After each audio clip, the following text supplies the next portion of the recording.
అందరికీ వైఎస్ఆర్ కుటుంబ సభ్యులందరికీ కూడా పేరు పేరున నా హృదయపూర్వక నమస్కారాలు తెలియజేస్తూ, అదేవిధంగా పాత్రికేయులు కూడా నమస్కారాలు తెలియజేస్తూ, ఈరోజు ఈ మధ్యకాలంలో మనం అందరం కూడా ఇప్పటికే చాలాసార్లు కలిసినాం. మీకు కూడా అనిపిస్తుంది ఏంది కోటి సంతకాలు రావాలి, ఏంది కోటి సంతకాలు కమిటీలు అని. ఎందుకంటే దానికి అంత ప్రాధాన్యత ఉన్నది కాబట్టి నాకు పని లేదు, మీకు పని ఉండే నాకు పని లేదు, ఏం పని ఈ దెబ్బకి వేరే ఏం లేదు కాబట్టి మనం ఎన్నిసార్లు కలవ. అడిగాక ఎందుకంటే కనీసం నేను చాలామంది ఇప్పుడు పుల్లారెడ్డికి అయితేనేవి చాలా రోజులు ఏం చేసినా, మన సర్పంచ్కి అయితేనేవి, మన బాబునపల్లి వీళ్ళు ఈ మధ్య అవ్వలేదే అని నేను నీలకంఠ కూడా చెప్పిన. చాలామంది మనం చూడలేదు, వాళ్ళకి రాని వాళ్ళందరికీ కూడా ఫోన్ చేయి, మనకు కనీసం కలిసినట్టు ఉంటుంది అందరం అని చెప్పింది. ఈరోజు నిజంగా మీరంతా కూడా అన్ని కార్యక్రమాలకు కూడా వస్తూ ఉన్నారు. అదేవిధంగా ఎందుకంటే ఈ కోటి సంతకాలు అనేది ఇది చాలా ముఖ్యమైన విషయం. మనం అనుకుంటే ఏంది మన సంతకాలతో ఏమవుతుంది, కనీసం చంద్రబాబు కొంచెం భయం అన్నా కలుగుతుంది. ఎందుకంటే ఈ 17 మెడికల్ కాలేజీలు అనేది ఇది చాలా గొప్ప విషయం. ఈ దేశ నిజంగా మన మాజీ ముఖ్యమంత్రి గారు ఆయన అధికారంలో ఉన్నప్పుడు 17 మెడికల్ కాలేజీ శాంక్షన్ చేశాడని నాకు కూడా తెలీదు, 17 చేసినాడని. ఇప్పుడు ఎందుకంటే ఆయన ప్రైవేటీకరణ చేస్తూ ఉంటే, వాళ్ళ బినామీలకు అమ్ముతూ ఉంటే ఇప్పుడు చర్చ జరుగుతుంది కాబట్టి ఇప్పుడు మనకు తెలుస్తూ ఉంది 17 కాలేజీలు పెట్టాడు. ఎందుకంటే అంత డెవలప్ చేశాడు ఆ న్యాయంలో, అంతా పేదవాళ్ళకి అంత మేలు జరగాల అని. కేవలం ఎందుకంటే ఆయన ప్రతివాడికి కూడా మంచి విద్యను అందించాలి, అదేవిధంగా ఆరోగ్యాన్ని అందించాలి అనే ఆలోచన అని చేస్తే ఈ చంద్రబాబు నాయుడు గారు కేవలం ఆయన బినామీలకు, ఈ ప్రైవేట్ హాస్పిటల్స్, ప్రైవేట్ స్కూల్స్ ఉండే వాళ్ళకు కారు చౌకగా ఇవ్వాలని, ఏంటంటే ₹1 ఎకరాలు ఎక్కన ఇస్తా అంటే ఎంత ఘోరమైన దుర్మార్గం అయిందో. ఇప్పుడు మనం స్పందించకుంటే ఆయన అదే చేస్తా పోతూ ఉంటాడు. కనీసం ఆయన భయం అన్నా కలగాల, దీన్ని విరమించుకోవాలా, ఈ ప్రభుత్వమే నిర్వహించాలా. ఎందుకంటే ఏ ప్రభుత్వాలైనా ప్రజలకు మేలు జరిగేదానికి చేస్తాయి. అది ఎందుకంటే అవి చేసి ఒక మంచి పని చేసినప్పుడు అనుకోకుండా ఆ ప్రభుత్వం పోయినప్పుడు వేరే ప్రభుత్వాలు వస్తే అవి పూర్తి చేయాల్సిన బాధ్యత ఆ ప్రభుత్వాలపై ఉంటుంది. కానీ ఈయన దుర్మార్గమైన చర్య ఏంటంటే వాటి బినామీలకు అమ్మేయడం. ఇలాంటి చర్యలు మనం అడ్డుకోవాల్సిన ఆవశ్యకత ఎంతైనా ఉంది. ఎందుకంటే పేద బడుగు బలహీన వర్గాలకు ఏమన్నా మేలు చేయాలంటే గతంలో దివంగత నేత రాజశేఖర రెడ్డి గారు చేశారు.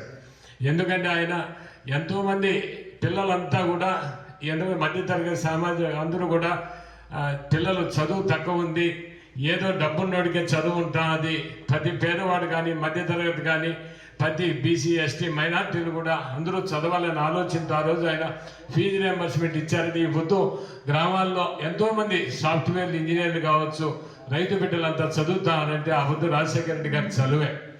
తర్వాత జగన్మోహన్ అదేవిధంగా గ్రామీణ ప్రాంతంలో చాలామందికి ఏమైనా పెద్ద జబ్బులు వచ్చినప్పుడు వీళ్ళు కనీసం కార్పొరేట్ హాస్పిటల్ కూడా పోయే పరిస్థితి లేదు, వీళ్ళకి మంచి ఆరోగ్యాన్ని అందించాలని నిజంగా ఈ ప్రపంచంలోనే ఎవరూ చేయలేనంత, ఒక దేశంలో కాదు, ఆరోగ్యశ్రీ అనేది ప్రవేశపెట్టి ఎందుకంటే పెద్ద కార్పొరేట్ హాస్పిటల్లో కూడా పెద్ద జబ్బులు వచ్చినప్పుడు గుండె ఆపరేషన్లు కావచ్చు, కిడ్నీ వ్యాధులు లక్షలాది రూపాయలు ఖర్చు అయ్యేది వచ్చినప్పుడు ఆ రోజు రాజశేఖర రెడ్డి గారు ఆరోగ్యశ్రీ ద్వారా ఒక పెద్ద ధనవంతుని బెడ్ పక్కనే వైద్యం చేయించి బాగు చేయించిన ఘనత ఆ రోజుల్లో రాజశేఖర రెడ్డి గారిది. ఎందుకంటే ముందు విద్య ప్రతి ఒక్కరికి కూడా ఆరోగ్యాన్ని అందించాలనే ఆలోచన అయింది. తరువాత జగన్మోహన్ రెడ్డి గారు కూడా వాళ్ళ నాన్నగారి బాటలోనే ఆయన, ఎందుకంటే ఈ దేశంలో స్వతంత్రం వచ్చిన దగ్గర నుంచి కూడా 12 మెడికల్ కాలేజీలు ఉంటే రాజశేఖర రెడ్డి గారు హయాంలో 5 సంవత్సరాల కాలంలో 3 మెడికల్ కాలేజీలు శాంక్షన్ చేయించాడు. ఎందుకు రిమ్స్ కావచ్చు, నిజామాబాద్ కావచ్చు, శ్రీకాకుళం కావచ్చు. తర్వాత చంద్రబాబు నాయుడు గారు 2-3 సార్లు అధికారంలోకి వచ్చాడు, ఒక్క కాలేజీ కూడా శాంక్షన్ చేసిన దాఖలాలు లేవు. ఎందుకంటే ఆయన బినామీలు బాగుండాలి, ఆయనకి ఎప్పుడు చైతన్య కావచ్చు, నారాయణ కావచ్చు, ప్రైవేట్ హాస్పిటల్స్ వాళ్ళు బాగుండాలి, పేదవాడికి వైద్యం అంట పనిచ్చి చేయలే. తర్వాత జగన్మోహన్ గారు అధికారంలోకి వచ్చినాక వాళ్ళ నాన్నగారి కన్నా 2 అడుగులు ముందుకేసి 17 మెడికల్ కాలేజీలు శాంక్షన్ చేయడం అనేది ఈ దేశ చరిత్రలోనే ఏ రాష్ట్రంలో కూడా జరిగి ఉండదు. అలాంటిది 17 మెడికల్ కాలేజీ శాంక్షన్ చేయించి 5 మెడికల్ కాలేజీ పూర్తి అయిపోయినాయి. కొన్ని 80% ఉన్నాయి, కొన్ని కొంచెంలో ఉన్నాయి. ఇవన్నీ కూడా ఈరోజు చంద్రబాబు నాయుడు గారు అవి పూర్తి చేయాల్సిన బాధ్యత ఆయన మీద ఉంటుంది. కేవలం 5,000 కోట్ల రూపాయలు ఖర్చు పెడితే 17 మెడికల్ కాలేజీలు, 17 పెద్ద హాస్పిటళ్ళు, జిల్లాకు ఒక పెద్ద హాస్పిటల్ వస్తాయి. కానీ చంద్రబాబు నాయుడు గారు అవన్నీ చేయకుండా అవి అమ్మేయాలని చేయడం జరుగుతూ ఉంది. అదే కదా ఈరోజు 1,00,000 కోట్ల రూపాయలు అమరావతిలో పెడతాడు, ఊరికే నీళ్ళల్లో పోతాడు డబ్బు. ఎందుకంటే వాళ్ళకి కావాల్సిన వాళ్ళు, వాళ్ళ సామాజిక వర్గం వాళ్ళంతా బాగుండాలా, ఒక రియల్ ఎస్టేట్ వ్యాపారం మాది చేస్తాడు, రాజధాని కట్టేదిలా పాడులే. అలాంటిది ఇక్కడ 5,000 కోట్లు ఖర్చు పెడితే ఇన్ని కాలేజీలు, ఇంతమంది ప్రజలకు మేలు జరిగితే కొన్ని వేల మంది డాక్టర్లు చదవచ్చు. ఎందుకంటే కొన్ని వేల మందికి ఆరోగ్యపరంగా వైద్య సేవలు అందించవచ్చు. అవన్నీ ఆయన చేయడానికి ముందు రావడం లే, కేవలం అమ్మేయాలని చూస్తూ ఉన్నాడు. కేవలం ఈరోజు మనం అడ్డుకోవాలని ఒక ఉద్యమం మాది చేస్తున్నాం. ఈరోజు నిజంగా ఎందుకంటే ఎన్నికలప్పుడు జగన్మోహన్ రెడ్డి గారు ఆయన చేసిన అభివృద్ధిని చెప్పుకోలేకపోయాడు ప్రజలకు. కానీ చంద్రబాబు నాయుడు గారు చేయింది కూడా చేసినట్టు చెప్పి ప్రజలను నమ్మించగలిగాడు. ఆ రోజు ఆయన చెప్పాడు, ఎందుకంటే నేను జగన్మోహన్ రెడ్డి గారు ఇచ్చే పథకాలన్నీ ఇస్తాను, మరలా సూపర్ 6, సూపర్ 7 అని ఇంకా ఎక్కువ ఇస్తారంటే ప్రజలు ఏదో నమ్మారు, ఏమన్నా మనకంగా మేలు జరుగుతుందేమని. కానీ ఈరోజు ప్రజలు కూడా కనుక్కున్నారు. ఎందుకంటే మనం పాలిచ్చే ఆవును వదులుకొని తన్నే గాడిని తెచ్చుకుందామని చందాలు ఉన్నారు. ఇప్పుడు రాష్ట్ర ప్రజానికం కూడా ప్రతి ఒక్క వర్గాన్ని మోసం చేశాడు. వ్యాపారస్తులు కావచ్చు, రైతులను కావచ్చు, అందరి కనీసం వాలంటీర్స్ను కూడా ఆ రోజు వాలంటీర్స్కి చెప్పాడు, మీకు ఈరోజు 10,000 జీతం చేస్తాను, మీ ఉద్యోగం ఉంటుందని. ఈ బుద్ధ కంప్లీట్ నిర్వీర్యం చేశాడు అన్ని. ఈరోజు నిజంగా ఇవన్నీ కూడా ఈరోజు ప్రజలు కనుక్కున్నారు. ఈరోజు జగన్మోహన్ రెడ్డి గారు ఏ ప్రాంతం వెళ్ళినా వేలాది మందిగా తరలి వస్తున్నారు. ఎందుకంటే ఆయన ఆపే ప్రయత్నం చేస్తారు పోలీసులు జనాన్ని. ఈరోజు హైదరాబాద్ పోతే తెలంగాణలో కూడా ఈరోజు ఎయిర్పోర్ట్ దిగిన పాటినే వేలాది మంది జనం జగన్మోహన్ రెడ్డి గారు బయటకు వచ్చే పరిస్థితి కూడా లేకుండా అంత జనం ఎక్కడికి వెళ్ళినా కూడా, ఎందుకంటే ఆంధ్ర రాష్ట్ర ప్రజానికం మనం పొరపాటు చేశాం అనే ఆలోచనలో ఉన్నారు. తప్పకుండా మీరు ఆలోచన ఈరోజు ఈ 1 కోటి సంతకాలు అయితేనే. ఇంకొక విషయం, ఈ కమిటీలు అనేది, ఎందుకంటే జగన్మోహన్ రెడ్డి గారు నేను మధ్య ఈ కాలంలో అప్పుడు ప్రభుత్వంలో, ఎందుకంటే ఈ సంక్షేమ అభివృద్ధి పథకాలతో కార్యకర్తలు సరిగా చేయలేకపోయాను అని ఆయన పూర్తిగా పదే చెప్పడం జరుగుతూ ఉంది. తప్పకుండా ఈరోజు జెండా మోసిన వాళ్ళు, పార్టీకి విధేయులను వాళ్ళందరినీ కమిటీలో చేర్చండి.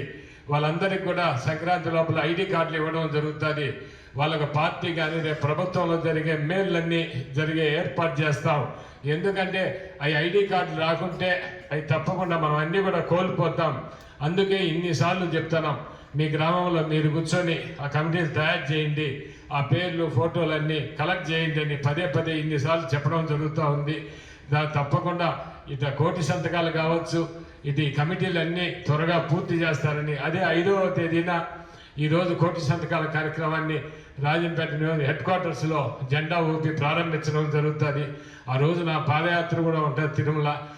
మనం ఆ రోజు పాదయాత్రలో అందరం నడుస్తూ ఉంటాం కాబట్టి బోయినపల్లికి అన్నమాచార్య కాలేజీల అవతల నుంచి కూడా మనం జెండా ఊపి అది కూడా 5వ తేదీ ప్రారంభిస్తాం.